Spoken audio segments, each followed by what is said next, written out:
Okay. Hey everybody! I love doing these live videos. So excited today for you to meet my next guest. Thank you for joining us.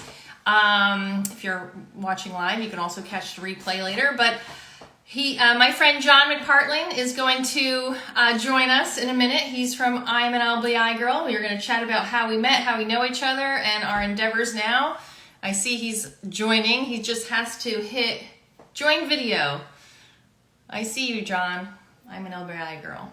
Hi, everybody. Thanks for watching. Tag a friend. Tell them to watch with us. Let me see if I can add you. John. Invite to join. All right. Invite. I think you're following me. Hold on, guys. Hey. Here you are. Hi. Magic. It worked. Technology It is is just wonderful. Especially when This is great. Yay. So this is fun. So you're joining us from Florida, I think, Jupiter, right? Florida Not right New now. My Jersey. wife and I are we're snowbirds. So in Florida, they refer to us if you're 6 months in New Jersey and 6 months in Florida, you're referred to as a snowbird. And so we're very proud to be a Florida snowbird. And we'll be here down until probably around May. We'll come back to the Jersey Shore to Manasquan. Oh, wonderful. It's a great, yes, I can't wait to be a snowbird myself. Inspired to be as a snowbird. And be able yes. to... Absolutely, that's great. I know. So I'm really excited to talk to you today and have all of our listeners learn a little bit about your background. And I'm going to start by how we initially met. And we're going to date ourselves back when I initially graduated college. I think it was maybe 2 years after I graduated. I became an IT recruiter, which was one of the best careers I've had. Right. And you were an IT director. And we partnered in helping. I was able to help you staff your There was IT a big chemical company which called Engelhard, which is in New Jersey, about a $4 or $5 billion a year chemical company, and I was the head of IT there. So we were always looking for talented people, and you were very good to supply some of those to our team. So as you know, including up to your current job, you're only as good as your team is, right? So, I spent a lot of time and put a lot of attention into making sure we had a strong team. For a big help in that. So thank you. 5 years ago. Oh, you're welcome. Oh, yes, I know. 25 years. Wow, and I'm just teenager, I'm excited that. Go ahead. Thanks. Oh, you're the best. You do. At least I still look like one, right? But I will say, you had. It's funny. The thing I recognized first when we first reconnected was your hair. You still have that great curl. Oh, it's wonderful. Yes. Big curly hair. All right. That's what my husband fell in love with. He's got good taste. Oh, what's funny is whenever I straighten it, he's like, I like it, but I prefer your curls. I'm like, me. That's so funny. Yep. I really enjoy being an IT recruiter, and the reason I did is because it's really relationship based. And you're not even the only one that I've kept relationships with. Since being an IT recruiter, there's still so many people that I'm in touch with today that remember me as a recruiter, even though I've moved on to so many different things. And I love relationship type businesses, which is kind of what I'm still doing now. But I want to talk a bit about your background first. And corporate America, you stayed for how many years in corporate America until you decided to retire? I went to a little school called Lafayette College in Pennsylvania with a degree in engineering, and worked for a number of different companies. Evolved into I got into the IT business, into technology. I started with IBM out of college, and where a lot of people did, and learned about technology. I ended up as an IT vice president at a company called Novartis, which is a big Swiss drug company, and their headquarters is in New Jersey. So that was a lot of fun. It's even being in IT in a big company. You really are a service provider, and so you look at the people you work with, your customers, and so I was. That's kind of always been my mentality is I'm there no matter where it is, which company I was with, I was serving internal customers. And I think that mindset has served me well, just like it does yourself. Know that no matter what job you're in, to a certain extent, you have customers that you need to solve and serve and make satisfied. So I ended up retiring a little bit early at the age of 59. And so it was able to, like we said, become a snowbird. And because my parents were snowbirds, and I said many years ago that I want to be a snowbird. And so so when I went to the wife and I did that. We did that together. She worked in a school in university. We were able to get out at the same time. But it, as you and I have discussed, it kind of it's great to play golf and go to the beach and all those things. But it was always to me also fun to think about maybe doing a small business, and which has kind of started as a hobby. But I think it's maybe part of it. The reason I've enjoyed it is maybe most people enjoy what they do. If they do enjoy it, it's they do something that they have some passion about. And I've always felt passionate. Always loved the Jersey Shore. Okay, so the way this business started was, I looked around. Say what your business is, first of all. So your business now is you have an Etsy shop where you are creating I am an LBI Girl clothing, which I absolutely love, and I am one of those LBI girls too. That's so how we connected, through LBI, right? Because online. But so the genesis of this LBI Girl thing was, it occurred to me that I'm a big customer. I've got a lot of Vineyard Vines stuff, which is inspired by Martha's Vineyard, and I bought by Tommy Bahama clothing, right, which is inspired by the Bahamas. But I said, shouldn't the Jersey Shore have a clothing line like that, inspired by the Jersey Shore? And my wife always, it's funny, we live in Manasquan, but she always tells people, well, I live in Manasquan, but I'm an LBI girl. And finally I said, that sounds like a brand. That could be the Jersey Shore brand, LBI Girl. So we tried it out with a variety of products that we thought might work. As you know, we have sweatshirts, hats, and we want high quality. There you go. I'm an very blue one. I'm gonna switch my we decided to go high quality, so not cheap kind of souvenir stuff, but more higher quality embroidered things. And we tried them out. We had the sweatshirt. Thank you. This is great advertising. We got to do this more. I love it. You're welcome, we did John. Beach coats, which are embroidered, and the ever present. I don't have one here with me. Car magnets, the little oval car magnets that say "I'm an LBI Girl" on them, that we sell. We've sold hundreds of them, and so we found that there's a demand for this stuff. And so what the 4 P's of marketing are, right? Which is your product, your pricing, your promotion, and your placement. So we felt like we've got a product here, and we think we can price it and still make a profit and still be competitive. So those two kind of took care of themselves. The things that we've spent the most time on trying to push the product out is the promotion and placement.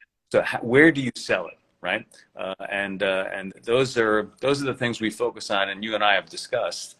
When you talk about placement, you could sell it in a store, or you could sell it at craft fairs, and we sell them online. And so we push those kind of different channels to see where's our market, where can we meet those customers, and who are those customers and that's we kind of monitor how much business we're doing in each channel. And that's when the focus. We think the product is a really good product. And then the promotion is that's when we're still wondering, do we do it through Facebook, through Instagram? Do we do it? For a while we started our own website, and we found our that we really doesn't work. Etsy is a much better solution for us, so we've done that. So those those different aspects of marketing have been kind of fun to play with, and those four different kind of levers to pull. And we started with T-shirts, and we decided, we just don't make enough money on T-shirts, and we now added etched wine glasses. I'm an LBI Girl wine glasses. Those have sold really nicely. And about the product, then we said, well, geez, if it's I'm an LBI Girl works, shouldn't I'm a Manasquan Girl work? And shouldn't I'm a Cape May Girl work? And I'm a Ocean City Girl work? And so now we have all of those, right? And so we've started using different channels trying to introduce those products as well. In fact, this past year, I'm an Ocean City Girl, I think, was our biggest seller, even past I'm an LBI Girl. So, and we think, if you're going to think big, we think in terms of maybe, why not I'm a whatever you can name. Doesn't have to be limited to New Jersey. We started. My wife is a pickleball fanatic, so I'm a pickleball girl. Oh yes. And we've sold hundreds of car magnets with I'm a pickleball girl. So it's been kind of a fun thing. It started as fun, but we did this past couple of years. We were over total over about $50,000 in sales of those things, and so it's been fun to make a profit, and now we've actually had to start paying taxes on this stuff. So yeah, we can't just say, oh, this is just a little hobby. Now we actually are making a profit, so we have to pay some taxes. So that's been kind of the genesis. It's something that we started as fun, and my wife has, I think, determined that she's a very good salesperson. When we do these craft fairs, and she stands out in the craft fair wearing a sweatshirt and a hat, she sells this stuff. She's a school guidance counselor, and she's found her inner salesperson, I think, when we do that. So I don't know, this is long-winded, but yeah, that's kind of how we got to this point, starting with something that we thought would be fun, a place, the Jersey Shore, that we love, and it turned into a product, and so far so good. I think that's great, and that's really how most entrepreneurs start. It's from having, finding or having a problem and solving a need. And that's kind of what Shark Tank's all about too. Everyone's like, hey, how did you come up with this? Well, I had this issue, I wanted to solve it. Your wife's like, I'm an LBI girl. And you're like, wow, it kind of fell in your lap. But good for you for acting on it, because a lot of times people don't act on it. And I'd love to ask, what is some of your advice to give somebody who would like to be an entrepreneur and maybe is afraid to take that step? Well, I would say that, be flexible in what you're going to do. Like I said, we started, the first time we started this, we set up a table at a craft fair selling T-shirts. We don't even have T-shirts anymore, right? But the concept that we thought would be fun, and that has carried us on. So we've been flexible. We've taken. We found out over time that the beach totes, that our vendor just charged too much, and we can't make a profit on it. We've withdrawn the beach totes, but we've added the wine glasses. The wine glasses are wonderful. We make a great product. We make a profit on them, and we've got a great supplier. And so as we've learned going through the process with this business, we've learned what to add, what to take out. When we started, like I said, we first spent $5,000 to put up a website with a local vendor who did all the development, used WordPress and this other stuff, and we found out, we're not selling anything. No, it's just not worth it. And we switched to Etsy, and now we get thousands of potential customers that way. We have to pay Etsy a cut of every sale, but it's absolutely worth it. So we've been very flexible, I think, as we've learned to learn what to do and what not to do, what to add, what to subtract. But the common thing has just been it's inspired by the Jersey Shore, which, in fact, I don't know if you mentioned it, but I do the admin on Facebook of a group, a Facebook group called the Jersey Shore Lovers, and we started that 4 years ago with 30 people, and we said, 30 friends and family. Let's start up. Let's have people post photos of the Jersey Shore from Sandy Hook to Cape May, and we just passed. I think last week passed 65,000 members of. So it's Wow. there's a lot of Jersey Shore love out there. 65,000 Yeah. people have joined this crazy thing and are posting, sunsets and sunrises and dolphins and whatever that, boardwalks and beach scenes and all. I mean, we get probably 200, between 100 and 200 new members a day into Jersey Shore lovers. So there's a market there, and we'll There is.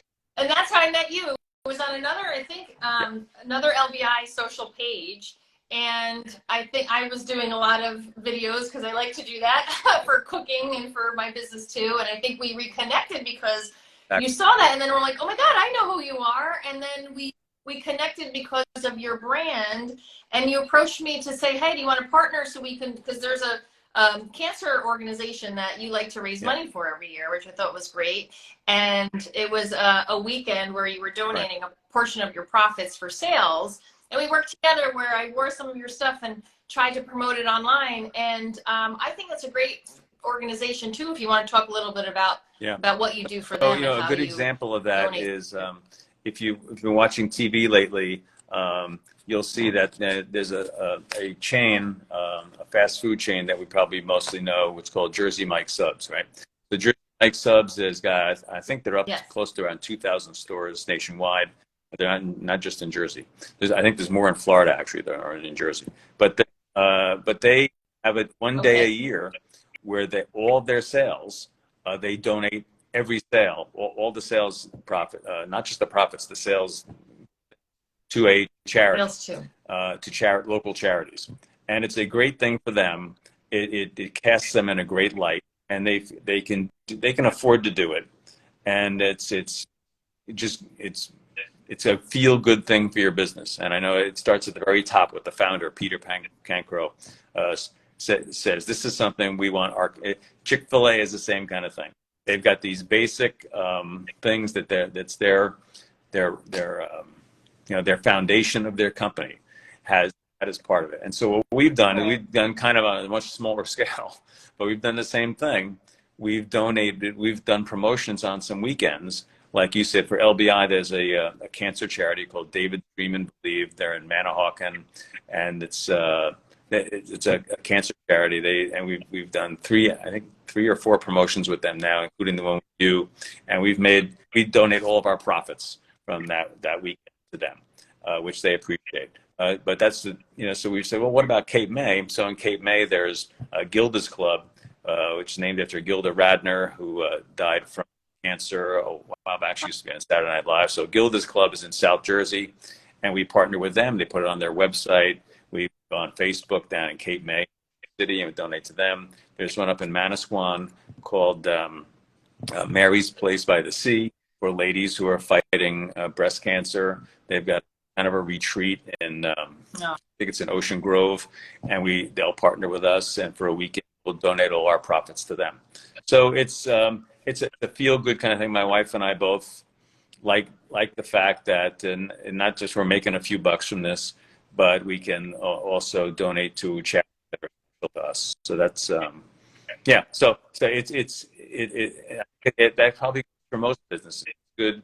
It's a feel good thing. It's good for your business to be cast in a light that we do some good things for the community. It's good business and it makes you feel good. So so you can add another P to that, and it's purpose. Because in my business there are 4 P's also. I think it's funny that you said that. So it's products, it's people, so the community, people, both consultants and customers. It's passion, which you mentioned, and it's purpose, having purpose. So our company gives back too, and I think doing good for the community, however else you can, it comes back to you tenfold. So I think that's great that you have that as part of your business as well. We found, it's that's great. I've enjoyed the few shops that we've sold through in Manasquan and Ocean City and LBI. The store we sell out mostly in LBI is a little gift shop called Cunningham's, run by Debbie Cunningham, which is a tiny gift shop, right? But Debbie Cunningham has a very devoted following, and she buys our sweatshirts and hats, and she displays them pretty prominently when you walk in, and she sells more than every other store combined of our stuff, and it's because she puts it out, and the people just gobble it up. Same thing down in Ocean City. We started last year with a store that's on one. They have two stores, one on the boardwalk and one on their main drag, which is Asbury Avenue, and they just displayed it prominently and sold out. So it's but that's very that's rewarding. To actually deal with another person instead of all the online sales are kind of it's a person out there, but you don't get to and touch them, so doing it through a store is a nice experience too. Well, you know what? She's relationship selling. It's so much better when you have somebody that's in front of you. She's probably talking about your product, and that brings people in, and you're engaging them. I think that's a lot better than maybe just seeing a picture of something. So, and you're bringing business to her little shop. I haven't heard of that in LBI. Where exactly is in that? Beach Haven. It's right on the main drag. It's right on the, where was that? Long Beach Avenue, Long Beach Boulevard. Yeah, so it's a tiny little store. It's a pink wall, and she's been there for many years. And like I said, she's got this devoted following, and so we've been very successful with her. Yeah, so that's anyway. In there. Do you need a patent for your I'm and well, whatever? What you get is a trademark. So we have for I'm an LBI Girl is trademarked. We haven't trademarked the other ones yet, but we're probably going to.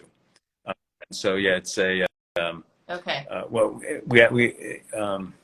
yeah. So one thing I wanted to mention about Debbie Cunningham is in addition to pushing our product, is she's actually come back and she's given us feedback that our sweatshirts, as you know, because you've got one, is a pullover. It's a pretty heavyweight blue or white pullover sweatshirt with a quarter zip in the front.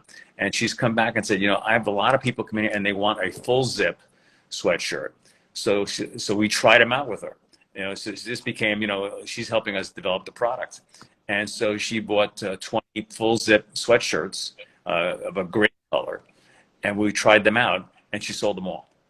So when we go back in the spring, we're gonna fill her back up with a new product, basically. So it's nice to have that feedback loop too from a store.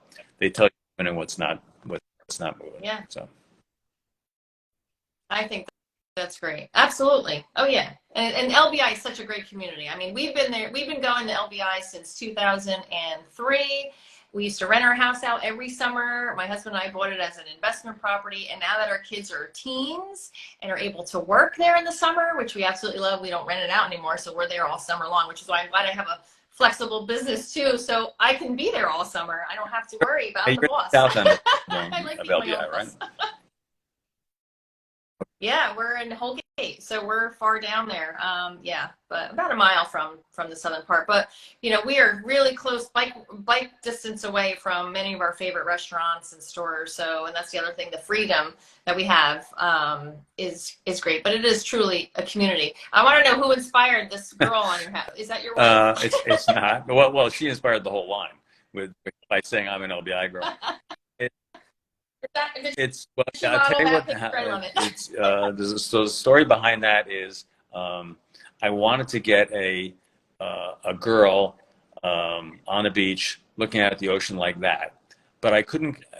We had to. I tried to use my wife as a model, and we tried taking photos on the beach that look, and so because you have to give it to somebody to then design that drawing, and so I looked through, you probably know there's a website called Shutterstock, and Shutterstock has got millions of photos. And you can put a description of whatever photo you want into Shutterstock, and boom, they all come up.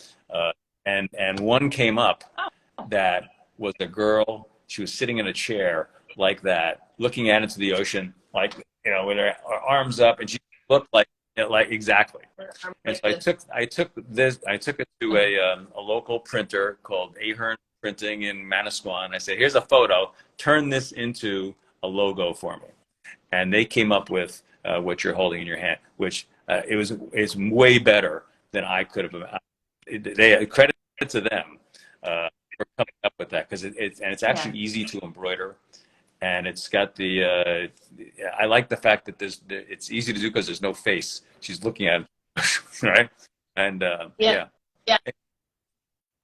The quality is so good. I mean, the that's embroidery on this is that's done by a really, local really good. company And in Spring Lake called Initial Impact. They do that for us. yeah, They've benefited a lot from this. We've done tens of thousands of dollars of business with them. Uh, so just to mix it up, mm-hmm. we have, so the LBI girl has a red bathing suit. The Manasquan girl has a blue bathing suit. I want an orange bathing suit. Oh, Orange is my favorite we'll color. make one special for you, Kim. Uh, Okay. oh, Everyone that follows me knows orange is my favorite color. They're always sending me I'll things make that a are note of orange. that. When we this year, we're gonna have to, maybe we'll start an orange line. There you go. Oh, maybe I can Okay, be the face of your orange LBI good girl. deal. That's funny. I Well, would we love have to to see get you. together I this know. summer, All I that's ever for see was sure. on the phone calls are now like this, right? But yeah, so Yeah. that's kind of our story. It's we'll see if it ends up becoming a real business, or even if not, the fact that in the last 2 years we've gone over a total of $50,000. If you had told me that like 5 years ago, when we stuck one little table with some T-shirts at a local craft fair, and I remember that day, it was a hot day, and we sold $195 worth of T-shirts, uh, and um, and now Wow. we're it, like it's, I tell people, yeah, they say, how's that T-shirt thing of yours going? I said, well, last year we did, $26,000. You did what? And so it's a fun thing. And like I said, we get to make a little profit. We get to make a contribution to some charities. Um, and what, I'll tell you another thing that we really haven't talked about, but it just is worth mentioning, is that there's no huge capital investment up front to do this, right? We didn't have to open a store. There's Right. no brick and mortar. So and if you Etsy, you just buy, you pay a percentage of your sales. You don't have to even, we got rid of the website because that was just a waste. But so without really making big investments in a store or in a facility or whatever, it's low risk. I mean, if this had failed miserably, it wouldn't have cost us that much, right? Right. Right. So Right. so if you're starting your own business, that's a consideration. I remember a while back, I had this idea before I retired. We were thought about. I think there's not enough high quality men's hair places, so I thought I want to look at maybe opening up a men's hair. And this lady, her name was Tara Hair. She was going to partner with me. We're going to open up this store, and we're going to give men's neck massages to go with your haircut, and we're going to charge a premium, and we did all the math, and it just, in the end, we just decided it was just too risky, because what if you do all that? It's going to cost hundreds of thousands of dollars to open up a store and fit it up, and what if it bombs? You're out hundreds of thousands of dollars.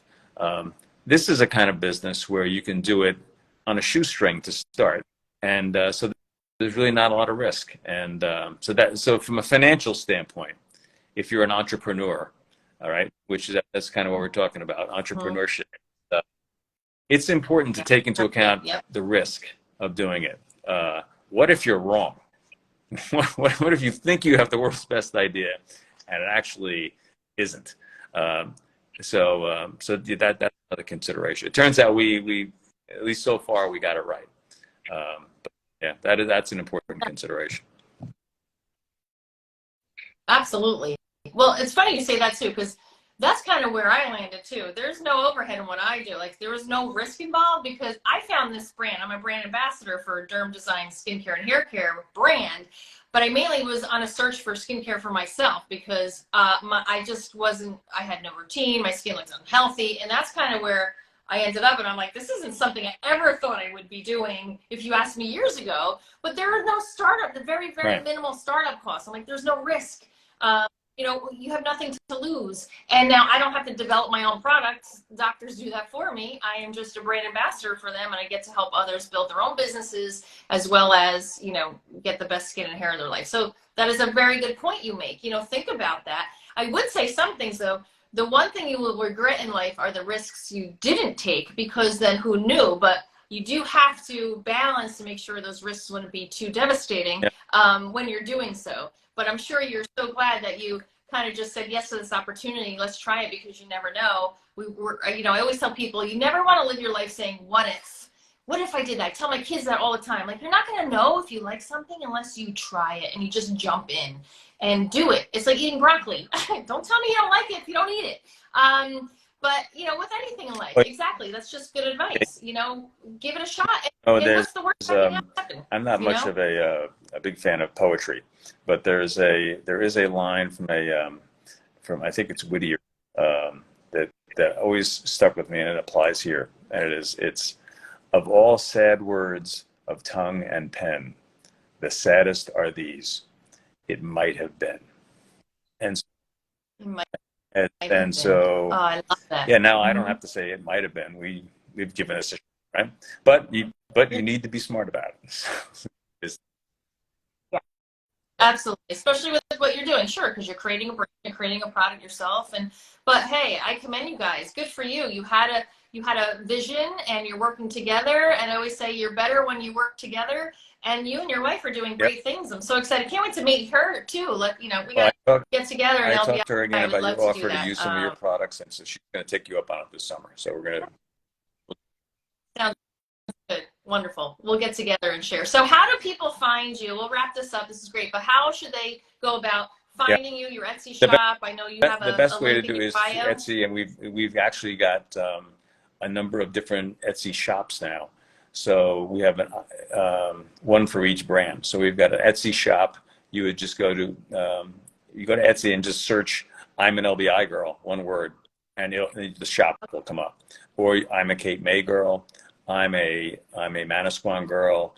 It's funny. We did "I'm an Ocean City girl." You can do "I'm a pickleball girl." We've started a little bit down here in Jupiter. We've got Jupiter, Florida Lover is another one, and one that we've been sitting on. We haven't launched yet, but we're going to this year. Is "I'm a Brooklyn girl." You just want to see, is there something to that? We can try that market out for very little investment and see what happens, right? So to answer your question, on Etsy. Which is a very easy, it's kind of the poor man's Amazon, the crafter's Amazon, right? Yes. And you can go to Etsy, the stores are called I'm an LBI girl, I'm a Manasquan girl, I'm a whatever, I'm an Ocean City girl, and the shop will open up. That's great. And I'm going to buy some wine glasses. I don't remember, did I always need wine glasses at the No, that's okay. No, but you sent me everything else. You know what else you can make maybe are those tumblers, like the ones that are insulated with different colors, and you can put on there for the beach. I got a product idea just from getting interviewed by you. This is. Yeah, those would be a big seller on the beach. I like that idea. Tumblers are, yeah, you know, I don't know why I didn't think of tumblers. Maybe because I drink some wine, that's why. So the wine glasses they're etched with the logo that you saw before, and it's a nice thing because they get made at Susquehanna Glass in Pennsylvania, and they'll. Oh, my husband went to school there. Right? Well, he went to Susquehanna University. It's near Harrisburg, yes. I think, right? And it's so they made the design for me, and I don't have to buy anything. All I do is send the orders to them, and they make them and ship them to the customer. I don't even have to touch it and make a profit on each one. But they really. Oh my God! You could do these. You could do tall ones, and you could do short ones, like the small ones for coffee or alcohol. The people who are listening here, they're getting a lesson in product development right here in front of their eyes, right? They are. Yeah, that's why we do this. It's education. Anyway. Yes, it's wonderful. Oh, well, this All right. was fun. Thank you, John. I Well, Pam, appreciate you thanks chatting for inviting, today. And thanks for everyone, inviting go me on and introducing me to your audience. And maybe we made a couple of new customers today. But if not, I'm glad to share this experience, and I look forward to seeing you this summer. absolutely. Thank you Take so care. much, and enjoy the rest of your time in Florida. Okay, you too. Bye.